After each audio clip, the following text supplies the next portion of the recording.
श्री कृष्ण कन्हैया लाल की जय।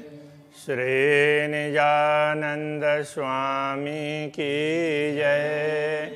श्री प्राणनाथ प्यारे की जय। अर्श तुम्हारा मुझ दिल माहे अर्श की शब विशात। खाना पीना सुख सिंगार माहे शब न्यामत हक जात। माहे सब न्यामत हक जात। श्री कृष्ण कन्हैया लाल की। तो अपने दिल में अक्षरातीत पूर्ण ब्रह्म परमात्मा का आसन लगाने की बात चल रही है। सब गुज तुम्हारे दिल का जिन मेरा दिल किया रोशन। जेता मता विचार सके सब आया दिल मोमिन। तो ब्रह्मात्माओं के दिल में परमधाम की क्या क्या संपदा आती है तो वो बता रहे हैं। सब गुज तुम्हारे दिल का, धामधनी के हृदय की बातें। तो वही है बातें क्या है कि मुख्य बातें तो प्रेम है। तो उनके हृदय का प्रेम जिससे जिन मेरा दिल किया रोशन, जिसने मेरे हृदय को प्रकाशित किया है। जेता मता बीच अरश के, परमधाम की जो भी संपत्ति है सब इसी में, इसके साथ में संलग्न होती है। कृपा है, प्रेम है, इसी में सब कुछ समाई हुई होती है। वो सब आया दिल मोमिन, ब्रह्मात्माओं के दिल में सब उतर आते हैं जब पूर्ण ब्रह्म परमात्मा को हृदय में बैठाते हैं। तो कया अरस दिल मोमिन, हक बैठे उठे खेलाए। तभी ब्रह्मात्मा के हृदय को परमधाम कहा है, क्योंकि स्वयं पूर्ण ब्रह्म परमात्मा उसमें बैठते हैं, उठते हैं और ब्रह्मात्माओं को आनंदित करते हैं, खिलाते हैं। सुख बकाह का अरस रूहें, सिफत क्यों कहे दिल जुआएं।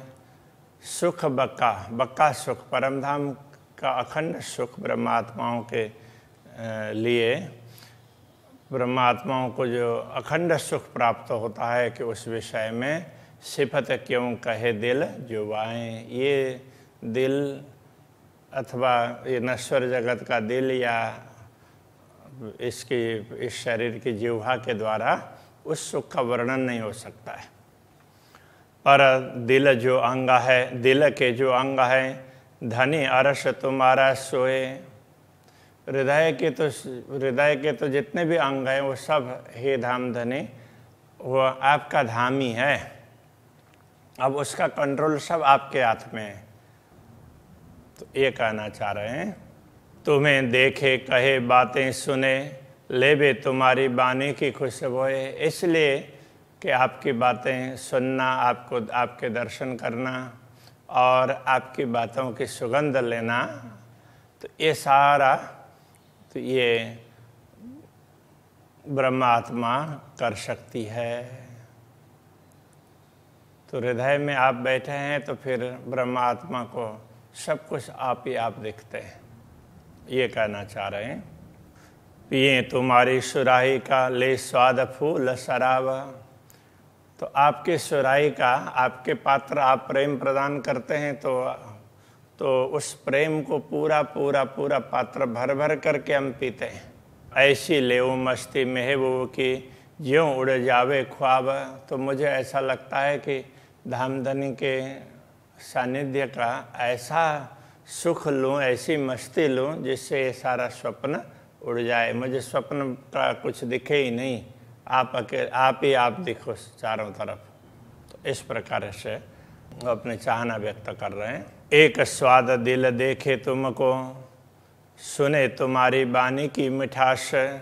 तो एक बार यदि ये दिल आपको देख सके, आपके दर्शन कर सके, तो उसको जो स्वाद प्राप्त होता है और सुने तुम्हारी वाणी मिठास, आपकी मीठी वाणी सुनने पर उसको और दूसरा स्वाद प्राप्त होता है। इस तरह से एक के बाद एक ऐसे स्वाद मिलते रहते हैं। ले खुशबोए बोलूँ तुम सो, तो आपके साथ में मैं बात कर सकूं तो उससे भी वो सुगंधी निकलती है, आपके साथ में बात करने से भी वो शोभा बढ़ती है। और क्यों कहूँ दुल्हा विलास, आपके साथ में आनंद विलास करते हैं तो उसके लिए क्या बताएं। हर चीज में सुख है, तो आपके साथ तो आपके सानिध्य में हर प्रकार का सुख है। जेता सुख तुम्हारे अर्श में, सो सब हमारे दिल। तो आप जहाँ बैठते हैं तो वो परम धाम, आप दिल में बैठेंगे तो परम धाम के सारे सुख हमें प्राप्त होंगे, वो हमारे दिल में उतर आएंगे। ए सुख रूह मेरी ले वही, जो दिए इन अर्श में मिल। तो ये सुख ब्रह्मा आत्मा मेरी आत्मा लेती है, जो इस धाम में हृदय को ही आपने धाम बनाया है। तो हृदय धाम, हृदय के साथ में वो ओतप्रोत बनी है, मतलब उसको हृदय से ही सब कुछ दिखता है। तो इस हृदय में ही पूर्ण ब्रह्म परमात्मा बैठे हैं, ये दिखता है, तो उनको ये सब होता है।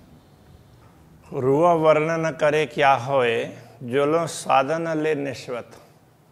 आत्मा वर्णन करती रहे उतने मात्र से तो क्या होगा, जब उसको आपके संबंध का अनुभव होने लग जाएगा तो उसको सचमुच आस्वाद प्राप्त होगा।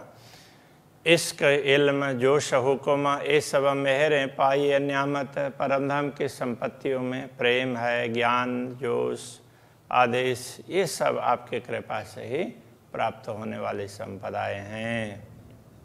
दिल के अंगों बिना हक के इत स्वाद लीजिए क्यों कर।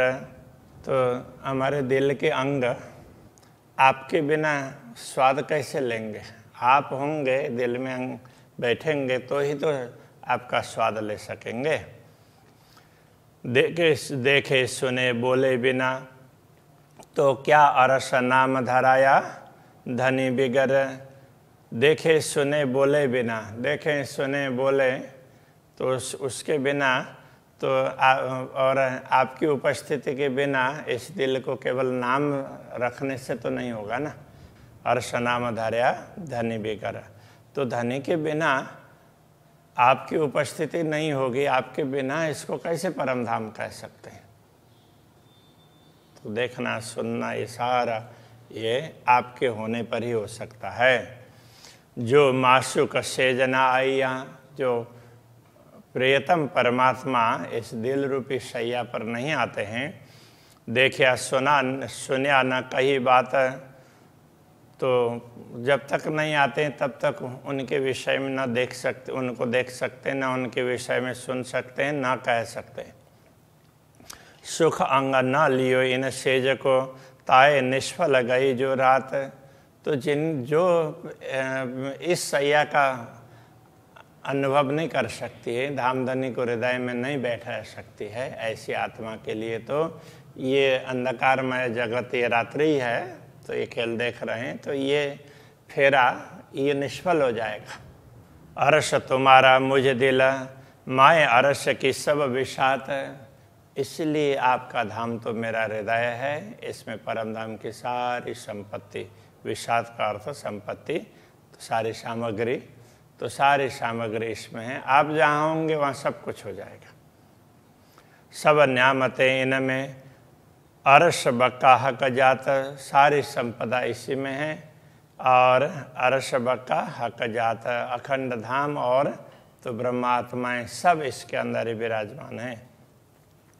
पहले वर्णन करूं सिर राखड़ी। अब श्यामा जी के श्रृंगार का वर्णन करते हैं, तो सबसे पहले उनके सिर में राखड़ी नाम का अलंकार है, उसका वर्णन करते हैं।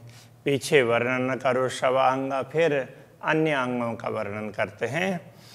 अखंड श्रृंगार अरस को, परमधाम का श्रृंगार है वो तो अखंड होता है। मेरी रूह हमेशा संग, मेरी आत्मा तो सदैव उनके साथ ही रहती है। सिर पर बनी जो राखड़ी, अब उसका वर्णन कर रहे हैं। सिर में अभी तक का ये मंगलाचरण है, अब उनके श्रृंगार का वर्णन करते हैं। पहले सिर की राखड़ी से कर रहे हैं। सिर पर बनी जो राखड़ी, सिर में जो राखड़ी है, किन विध कौं शोभा है, उसकी शोभा का क्या वर्णन करें।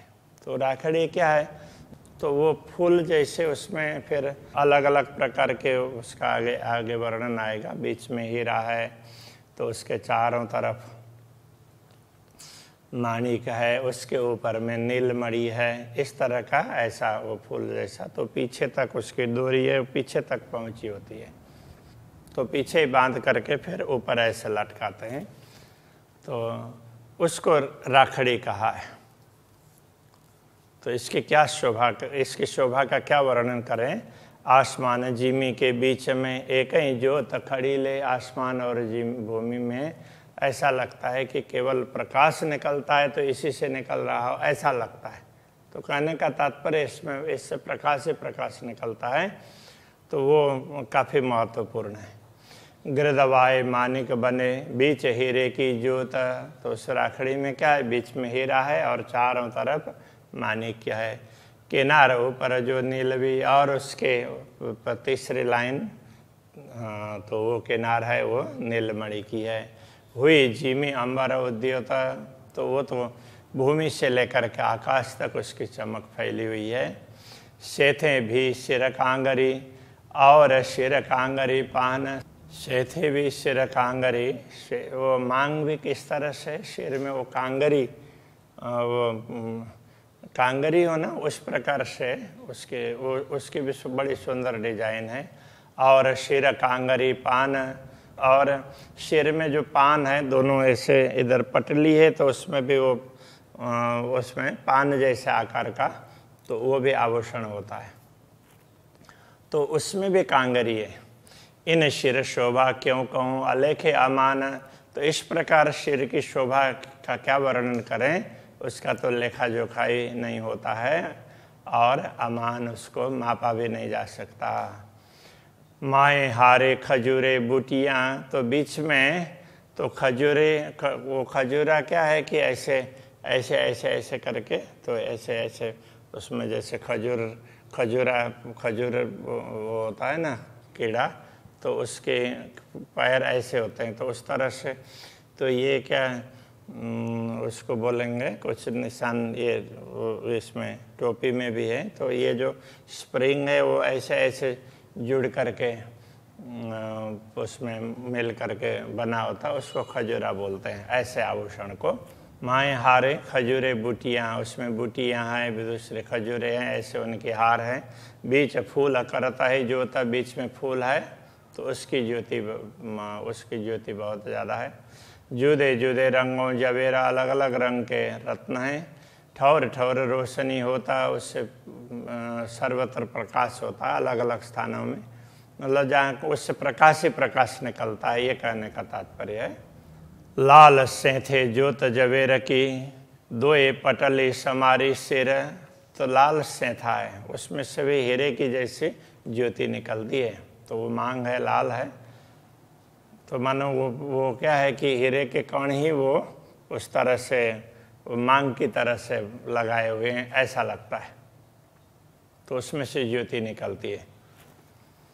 दोए पटली समारी सिर, तो सिर में दोनों तरफ, उसमें मांग के दोनों तरफ पटली है, वो सुंदर बनी है। बनी नगन की कांगरी, उसमें अलग अलग प्रकार के रत्नों की कांगरी है। बल बल जाऊं फेर फेर, तो उसमें बार बार उसको देखते रहते हैं, तो देखते ही रहें ऐसा लगता है, उसके प्रति समर्पित होते हैं।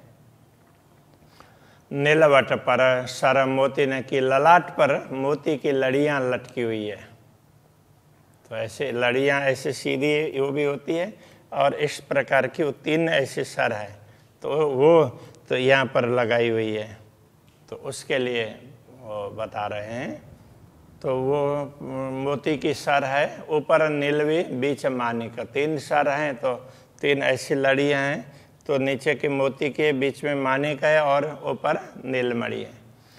2 तरफ हों तीनों सरें, तो तीनों सर है वो मांग से दोनों तरफ फैले हुए हैं, तीनों बराबर माफक, तो वो मांग से तीनों एक ही लंबाई तक पहुँचे हैं, वो दोनों तरफ एक जैसे हैं।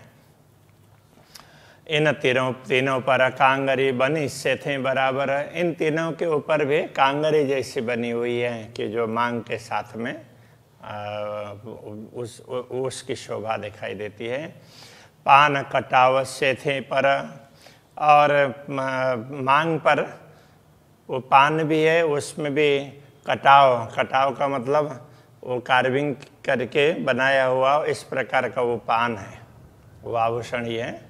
ये जुगत कहूँ क्यों कर, वो कितने सुंदर तरीके से बना, उसका क्या वर्णन करें, उसकी शोभा ही विशिष्ट प्रकार की है। मानिक मोती नीलवी है महीरा पुखराज,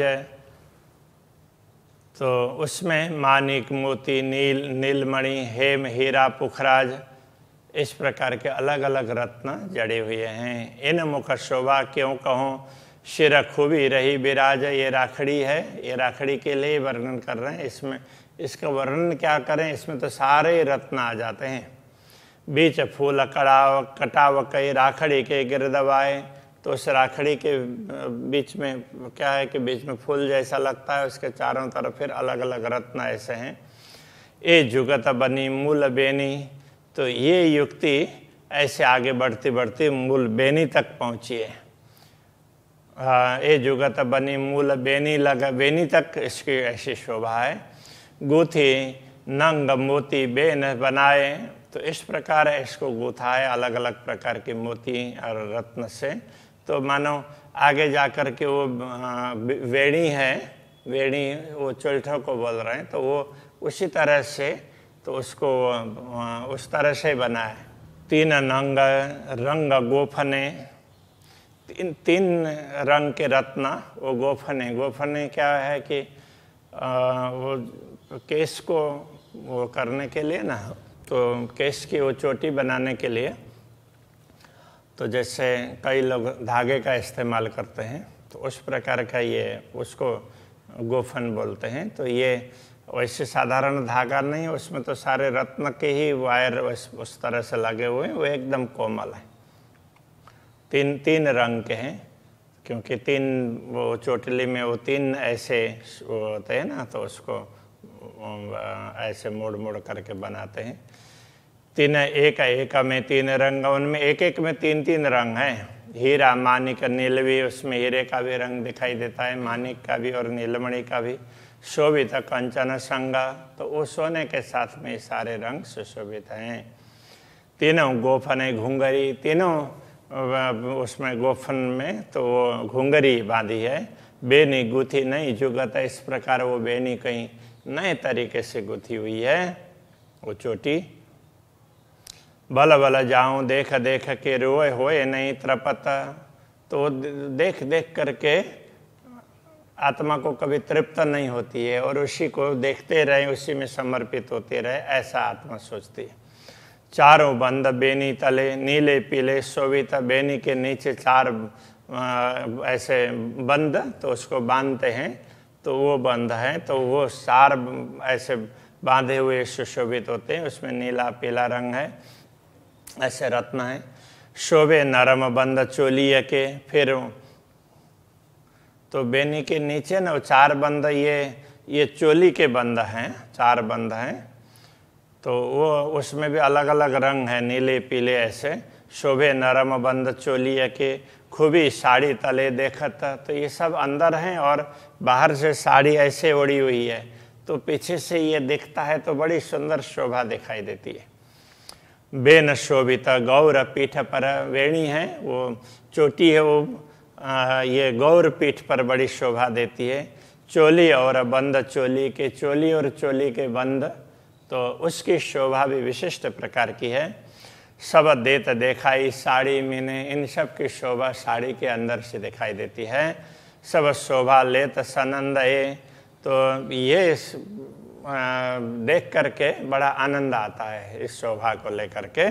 लाल साड़ी कई नकश माहे अनेक रंग के, नंगल साड़ी लाल है, उसमें भी विभिन्न प्रकार के नक्काशी चित्रकारी है, अनेक प्रकार के रंग रत्नों के, अनेक रंग के रत्नों की चित्रकारी है।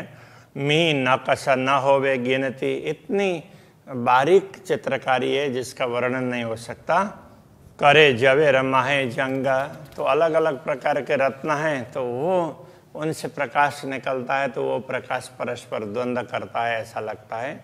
सिर पर साड़ी शोभित नीली पेली श्वेत किनारा, सिर पर ये साड़ी पूरी शोभित है, पूरा सिर पर ना ऐसे इस तरह से तो वो ढकी हुई होती है, तो वो बड़ी सुंदर। वैसे तो उससे भी कभी इस तरह से होती है, कभी आगे तक घूंघट ले लेती है, अब तो वो तो श्यामा जी की मर्जी है।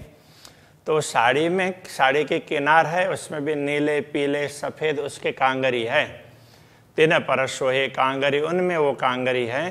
करे 5 नंग झलकार, अलग अलग प्रकार के 5 रत्न हैं, वो उसकी चमक उसमें से निकलती है। साड़ी कोर किनार पर, साड़ी के किनार पर, तो वो किनार पर जो कोरा उस कोर बोलते हैं, उसके किनार ही, तो ये किनारे पर के किस प्रकार से नंग कांगरी शोभित, ये कांगरी है अलग अलग रत्नों की जैसी लगती है, रत्नों की है। फूल बेल कई खजूरे, उसमें कई प्रकार के फूल हैं, तो क्योंकि तो उसमें क्या है कि पहले तो ये किनार पर न वो ऐसी वो पूरी पट्टी जैसी वो होती है, उसके ऊपर में फिर वो कांगरी होती है, तो वो बड़ी विशिष्ट प्रकार की है। तो उसमें फूल बेल खजूरे ये सब है। छेड़ों मैंने झलकता, वो किनार तक वो सब उसमें से चमक निकलती है। कई छापे बूटी नकश नंग साड़ी बीच अपार, कई प्रकार के छापे हैं, बूटी हैं, तो ऐसे इस प्रकार की नक्काशी है। ऐसे साड़ी में विभिन्न प्रकार के रत्न है जिनका पारावार नहीं है। कई नंग रंग झल के बीच में, कई प्रकार के रंग के रत्न बीच बीच में चमकते रहते हैं। शोभा न आवे माहे सुमार, इस प्रकार साड़ी की शोभा शुमार में नहीं आती है का तात्पर्य उसको शब्दों के द्वारा व्यक्त नहीं किया जा सकता, उसका पारावार नहीं। तो चलो अभी के प्रसंग को यहीं रखते हैं। श्री कृष्ण कन्हैया लाल की जय। शोभा नावे माहे सुमार, शोभा न आवे माहे सुमार, कई छापे बूटी नकश, कई छापे बूटी नकश, रंग साड़ी बीच अपार, रंग साड़ी बीच अपार, कई नंग रंग झलके बीच में, कई नंग रंग झलके बीच में,